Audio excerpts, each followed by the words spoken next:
We are done with the regular season for football. Last night, Prescott was up in Cottonwood to take on Mingus in the regular season finale in a game broadcast and live streamed right here on KYCA. And, well, we want to apologize again for the quality of our live stream video. We had all kinds of issues trying to get a good signal out of Mingus High School last night. Nothing to do with our equipment. It's just sometimes with stuff like that, well, like they say on our Real Estate Today show, which precedes this show, location, location, location, and some locations just aren't very good at trying to pick up internet signals. Thankfully, we were coming in good on the radio side where folks heard the Badgers just completely roll over the Marauders. Prescott put up a 40-0 lead over Mingus going into halftime.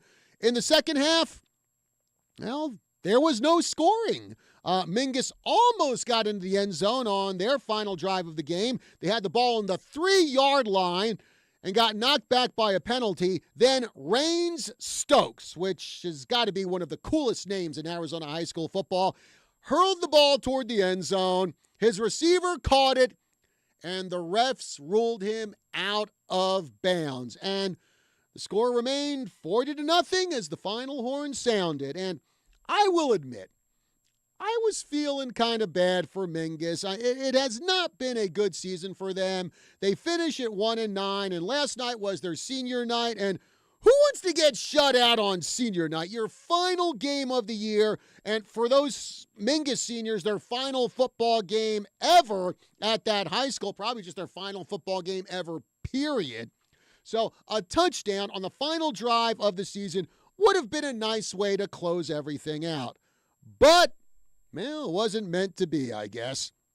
And after the Mingus receiver got called out of bounds, one of the refs threw a penalty flag, and me and my broadcast partner, Kelly Cordes, figured that had to be a frustration penalty. A coach or a player probably said something the ref didn't like, and boom, here comes the yellow hanky. And I'm going to be honest, and any referees listening to this show probably won't like hearing me say this, but I don't blame Mingus. And I'm not saying the referees botched the call either. I mean, heck, thing is, it was on the far side of the field from our broadcast position. The lighting at Mingus isn't the greatest. There were a bunch of shadows on that side of the field. So there ain't no way from my vantage point that I can tell with absolute certainty whether or not that call was legit or not. It's just, you know, you're about to go 1-9 on the season.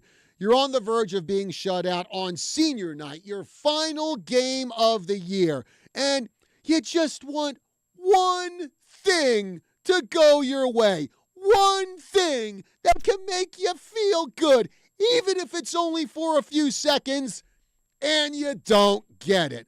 So yeah, I don't blame Mingus for being upset. I don't blame him for popping off. I don't blame him from turning to the referees and doing a Muttley from the old Wacky Races cartoon and going, son of Brenna, son of Brenna. It's like, we got 25 seconds left in the game. 25 seconds left in our season, period. It's like, what do I care if they throw a flag at me right now? I'll tell you, Mingus football, and this used to be a really good program. In fact, back in 1997, Mingus won the 4A Conference State Championship. I think they're the only Northern Arizona school ever to win a state championship in football in the 4A Conference. And that program has just fallen on absolute hard times. Prescott, meanwhile, they wrap up the regular season at 9-1, their best record since a regular season mark, I should say, since they went undefeated back in 1988, which is actually the year I graduated from high school back in New Jersey. And I spoke with Uriah Tennette last night after the game, and I think he spoke on behalf of the entire team, saying that they were proud of what they have achieved here, going from a 4-6 record last year to 9-1 this year. And yeah, that is definitely something to be proud of. Oh, by the way, Uriah Tennette last night, 3 TD passes to 3 different guys, Kenny Miller-Terry, Brashawn Lott, and Adam Lloyd. Tennette also ran the ball into the end zone twice. Garrison Gray also picked up his first rushing touchdown of the season last night for Prescott. Also on the gridiron last night, Bradshaw Mountain closed the book on a very good regular season. The Bears topping Lee Williams by the score of 47-29. Kylan Jackson, 4 rushing touchdowns. And how about Gage Benjamin? He returned an interception, 97 yards for a touchdown. Bradshaw ends the regular season 7-3 after starting out 0-2.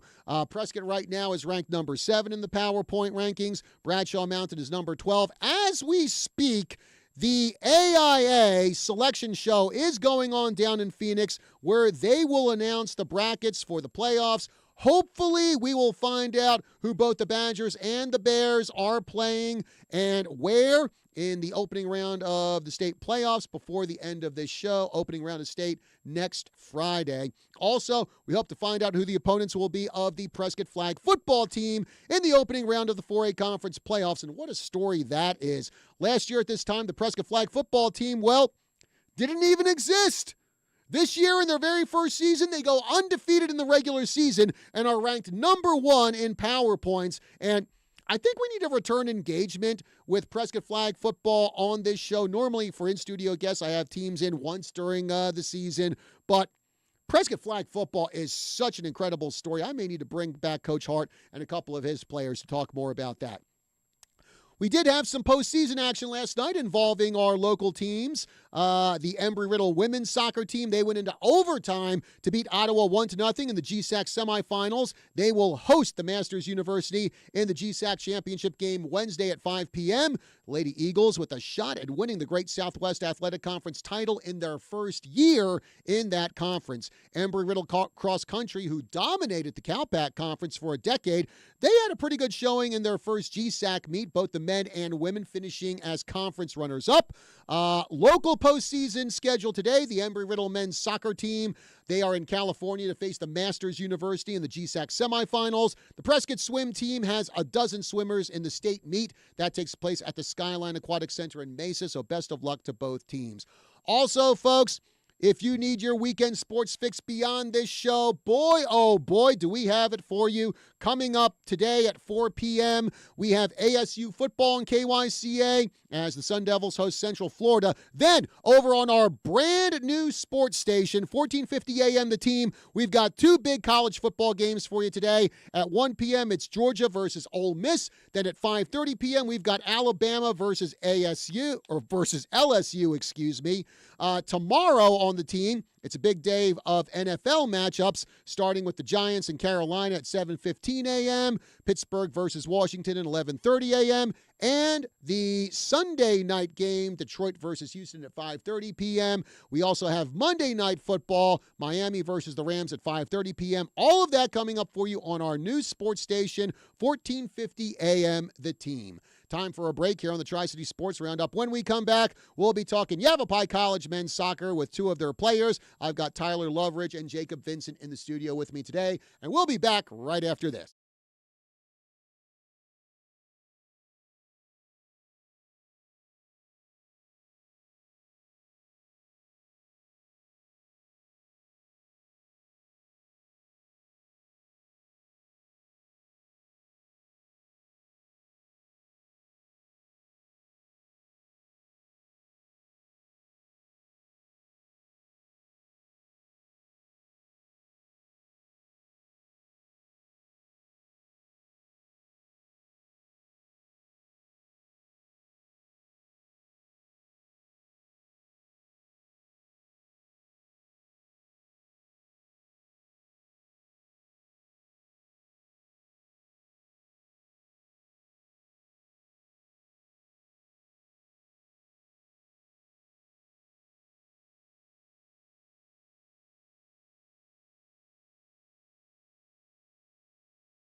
We are back here on the Tri-City Sports Roundup. John Rust with you, and it is time to talk Yavapai College soccer. They had a darn good season this year, making it all the way to the Region 1 championship game. Unfortunately, coming up just a wee bit short against their longtime rival, Arizona Western. In the studio with me, I have two of their players. I have Jacob Vincent. I have Tyler Loveridge. Guys, good morning, and thanks for being with us here on the show. Good morning. Good morning.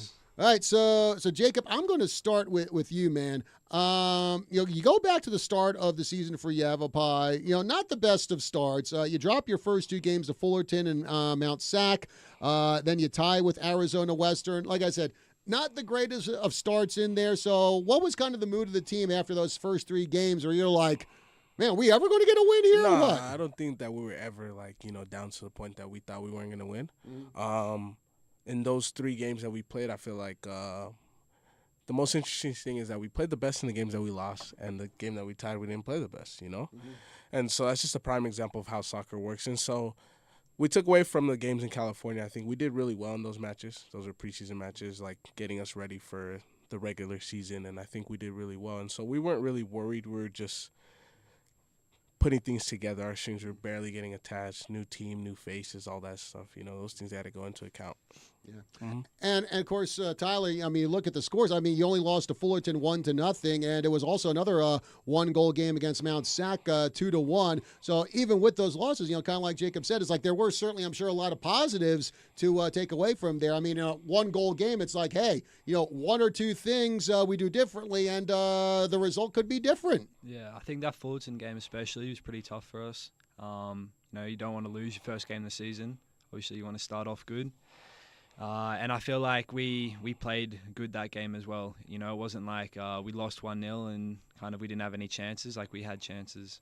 But, yeah, I guess I think we learned some good lessons, though, from those first two games. And, yeah, helped us in the rest of the season. Yeah. And, Jacob, just kind of like dovetailing on what you said earlier about, trying to get everything together. You got a lot of new faces. And, of course, that's just part and parcel of junior college soccer. Sure. You're only there for 2 years, so there's going to be a lot of turnover every year. Just talk about what that process is like. A whole bunch of new faces, new guys, just trying to get the feel of one another and just trying to form a cohesive unit. Yeah, for sure. It wasn't just 11 guys. It was all the whole roster for us. And I think it was really important for us to also realize that, each one of us fighting for a starting spot and all that stuff. But eventually all of us got an opportunity. And once we got those strings together, we were rolling, steamrolling. And I was really proud of the boys for that, to be honest. Yeah. Yeah. And Tyler, I'm sure, like in a situation like that, in a collegiate setting, sometimes it can be difficult to form a team, because I'm sure, like with you and Jacob, back where you guys are from, I'm sure you played with a lot of the same guys for many years, probably as little kids all the way up through high school. Just talk about what that's like, being thrown into a new environment with new guys from, not just, your neck of the woods, but all over the place. And it's like, man, now we got to try to form a team with, say 20-some guys with 20 different personalities, 20 different styles. I think this year we had a lot more sophomores than we did freshmen, and that had been here last year. So there was already a core group. I think that helped a lot, just kind of passing on the values. And we had a lot of international boys this year too. And so I know it's pretty daunting. You leave your home country, you come all the way to America, you don't really know what to expect. So I think those sophomores that were here kind of helped a lot of the boys settle in. And, yeah, after the first week of training, I think everyone was pretty well gelled. And I guess kind of dovetailing that, like you said, and you yourself, you come from Queensland, Australia. Yep.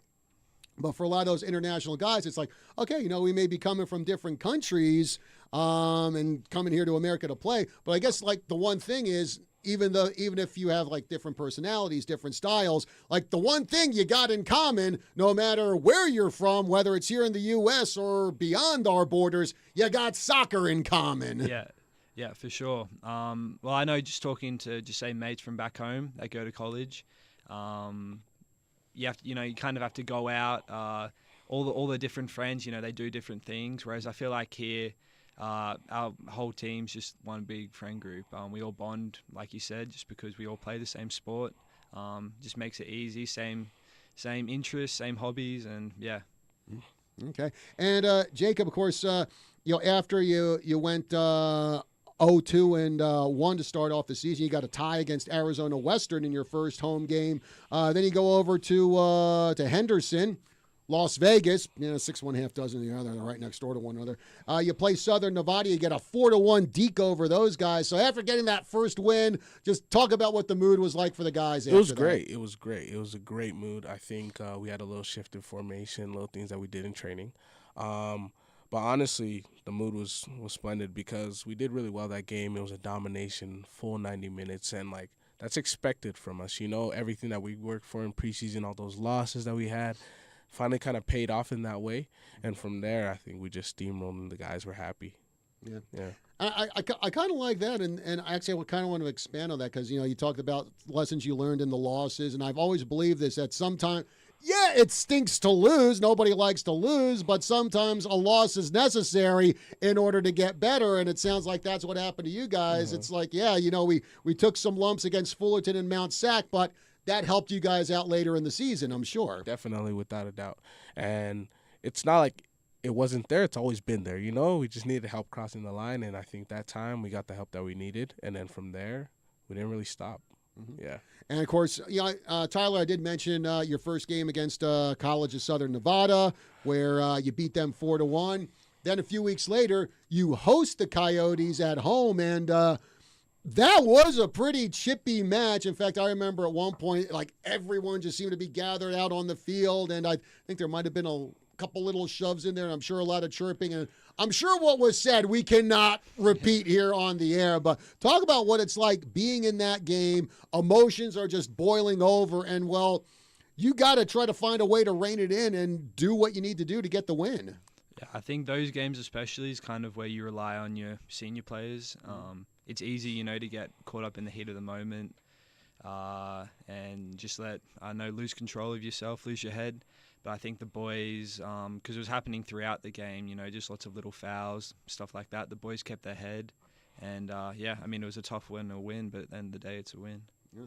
And, again, it was not only that, but it was also 0-0 for the longest time. I think it was, maybe 8 or 6 minutes left to go in the game where David Murillo finally knocked that ball in. And Jacob, just tell us what the feeling was on the team when you saw David notch that goal and you're like, we finally got on the board. Yeah, man, that feeling was crazy. I think those are the best moments when you score in the last 10 minutes. The game is tight.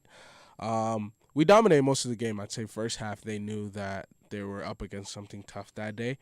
We didn't get in, obviously, in the first half for some reason, but in the second half, they just decided to disrupt our play.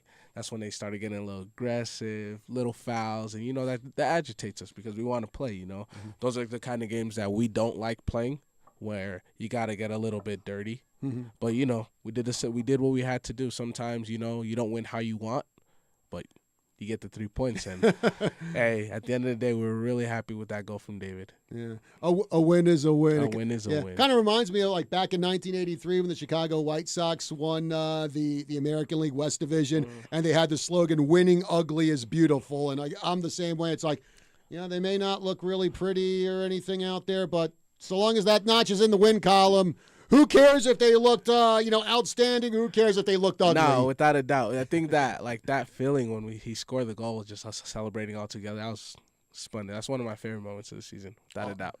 Awesome. And probably another favorite moment is the Region 1 semifinal game where you took on Eastern Arizona. And, Tyler, kind of an interesting game there because you actually played the Gila Monsters in your final regular season game, and you tied them 1-1. And then a few days later, boom, you're in the playoffs with Eastern Arizona, but you beat them 2-0. How many factors in that regular season finale with Eastern Arizona carried over to that playoff game and allowed you guys to get the win there? I think a lot. You want to finish the season with a win. We finished with a tie, but it was fine. And then for a little while, we didn't really know who we were going to play, whether we were going to play Mojave or Southern Nevada or Eastern Arizona. So when we found out we were going to play them again, just a week later, I think we were all pretty excited about that. Kind of just a redemption, chance to beat them again. I think the semi-final 2-0 wasn't really I think it could have been more. But at the end of the day, we got the win, especially in the semi-final. And, I know all the boys were really happy with that. All right. Well, hey, folks, we're coming down to the bottom of the hour here. In the studio with me today, I've got Tyler Loveridge. I got Jacob Vincent, both from the Yavapai College men's soccer team. We're going to be talking a little bit more about their run through the playoffs, getting all the way up to the Region 1 championship game against their longtime foe, Arizona Western. But before we go to break, it's time to see who shined over the past 7 days as we present the Tri-City Sports Roundup 3 Stars of the Week. Starting with the ladies. Our number 3 star is Lily Figgins of the Embry-Riddle volleyball team. She made 22 digs in the Lady Eagles' 3-0 sweep of Park University last Saturday. The number 2 star is Ray Bennett of the Prescott volleyball team. She made 31 digs in the Lady Badgers' 3-1 win over Rio Rico in the state play-in round Tuesday. And our number 1 star of the week is Kate Wright of the Prescott volleyball team. She recorded 35 assists and 12 digs in the Lady Badgers' 3-1 victory over Rio Rico in the state play-in round Tuesday. Now for the guys, our number 3 star is Uriah Tonette of the Prescott football team. He had a touchdown pass and 2 touchdown runs in the Badgers' 35-28 victory over Coconino last Saturday. The number 2 star is Kenneth Copley of the Embry-Riddle wrestling team. He was the champion at heavyweight at last Saturday's Falcon Invitational, picking up 4 pins and a major decision in his 5 matches. And our number 1 star of the week is Jaden Luttrell, also of the Embry-Riddle wrestling team. He was the champion at 165 pounds at last Saturday's Falcon Invitational, beating 2 top 15 ranked opponents in the process. Then on Monday, Luttrell was named the Cascade Collegiate Conference Wrestler of the Week. Excuse me.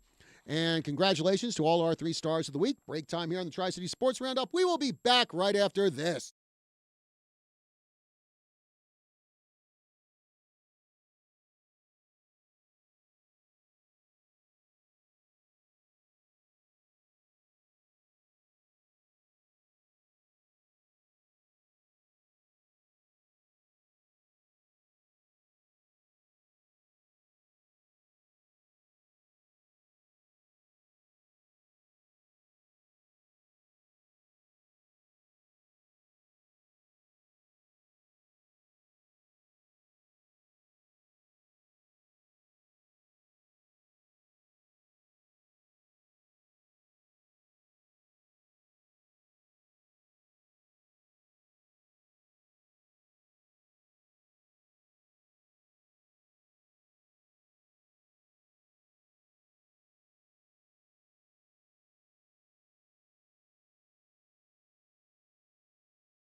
We are back here on the Tri-City Sports Roundup, and folks, I bring you breaking news here on the Tri-City Sports Roundup. The AIA just came out with the brackets for the 4A Conference State Playoffs for football, and Prescott High School, they are the number 6 seed in the playoffs, and next Friday, we've got a rematch on our hands, folks. Prescott will host number 11, Vista Grande. Is it Grande or Grand?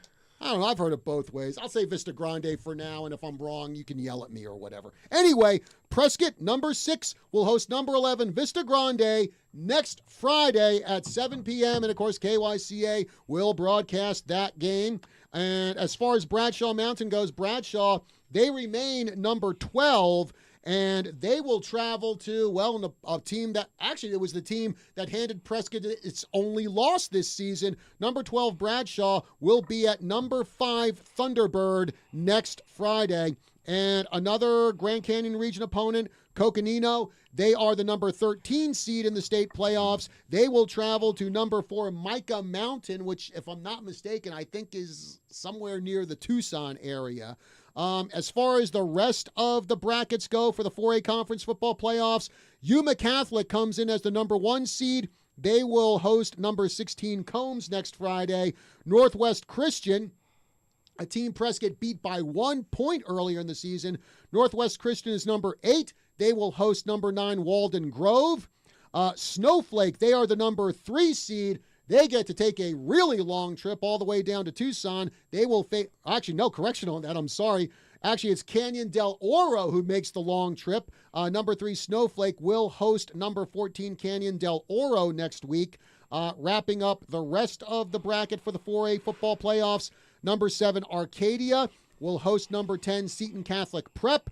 And number 2 Arizona College Prep will host number 15 Estrella Foothills. So there you have it. Those are the brackets for the football playoffs for the 4A conference to start next week. Again, number 6 Prescott will host number 11 Vista Grande, and KYCA will broadcast that game. Now back to our guests in the studio. I have Tyler Loveridge and Jacob Vincent from the Yavapai College men's soccer team. And before break, we were talking about the game they had against Eastern Arizona, beating them 2-0 in the Region 1 semifinals. That moved them on to the Region Championship match versus Arizona Western. And Jacob, that just seemed like an absolute battle between you two guys. Unfortunately, didn't go Yavapai's way. Just a heartbreaking 1-0 loss. In fact, I think the only goal scored was on a free kick by the Matadors. Just take us through that match and just what both teams were doing there to make it just such a great battle. Prior to those matches, I'd say the last 5 games we've been playing extremely well as a team. So when we got to the final, I think the vibes were really good. You know, last time we went to Yuma, we did lose 3-0. Very hot there, difficult to play. You know, conditions are different, but it's the same for both teams. But when we got there this time, I think we felt a little bit more confident. It was obviously cooler weather for us, and then we were able to handle it. And we're fighting for a good 80 minutes or so. And I'd say that we were the better team that day, but, you know, sometimes the better team don't always win. But it was a difficult, very, very difficult match, and we're very proud no matter how, the game ended up. We did what we needed to do. We did what we wanted to do. We just didn't cross the line in that way. Yeah. Mm-hmm. And Tyler, I guess, again, as bad as a loss is, I imagine that is something that you can actually build on moving ahead to next year, especially for the guys coming back who can impart, what they did in that game to the freshmen next year. Mm-hmm. Especially. Well, I mean, I think that showed to us that we have the potential to be, we could have been region champs, coming that close especially. So, yeah, I think the freshmen especially would take that confidence, and hopefully that gets instilled in the newcomers next year. And, yeah, I'm looking forward to see what Yavapai can do next year.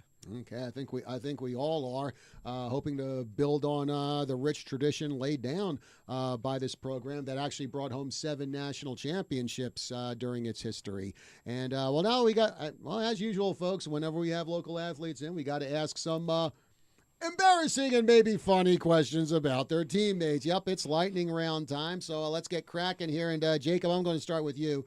Who would you say on Yavapai College is the best dressed player on the team. Who is the team's sharp dressed man?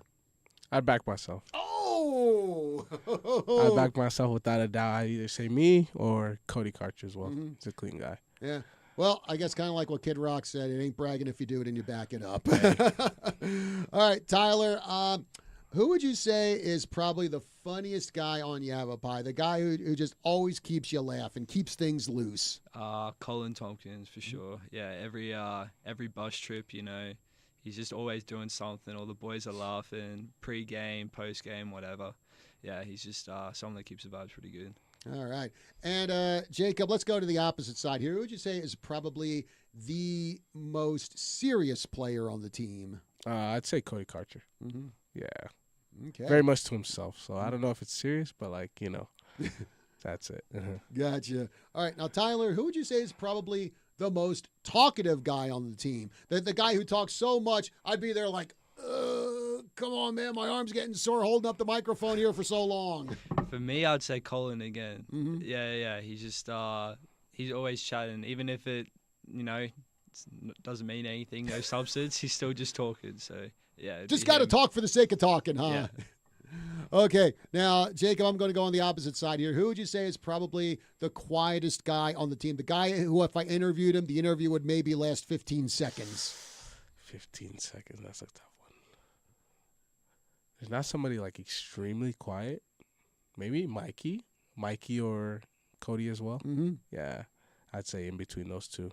Okay. Yeah. And then finally, Tyler, who would you say on Yavapai can eat the most in one sitting? The kind of guy where if he walks into a buffet restaurant, the staff there goes, "Oh no, not him."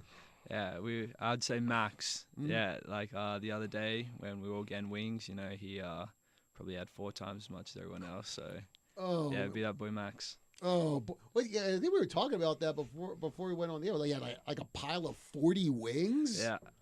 Yeah.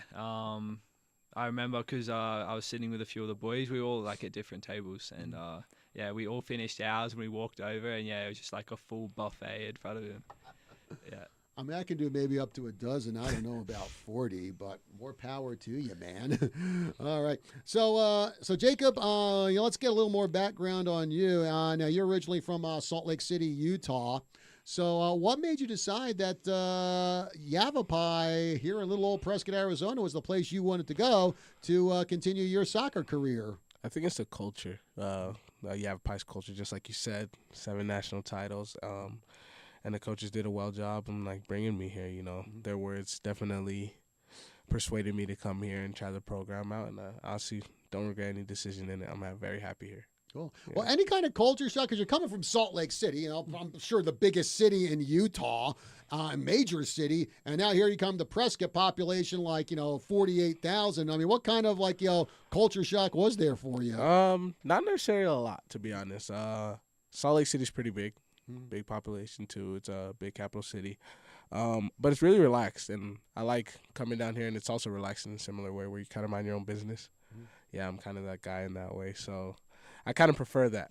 So it's not really a big culture shock for me. I enjoy my time down here, but Salt Lake City's home for me, and it's never gonna feel like that anywhere else. Yeah, Salt Lake City with their new hockey team that used to be the Arizona Coyotes. Which I'm still bummed about. And then they go to Utah and they call themselves, we call ourselves the Utah Hockey Club because we have no creativity whatsoever. Yeah, I remember reading about that. I was just dang, a lot of guys are kind of upset, but it makes sense, Yeah. When you take it away from another state, then you call it Utah Hockey Club. It's pretty funny. Especially since I think there was a bunch of stuff online where they were showing sample logos and names the Utah Yeti was another one. I'm like, Utah Yeti would be pretty cool, but no, we call ourselves the Hockey Club. There was a couple names, and I heard some as well, but Hockey Club is kind of different, It's just so basic.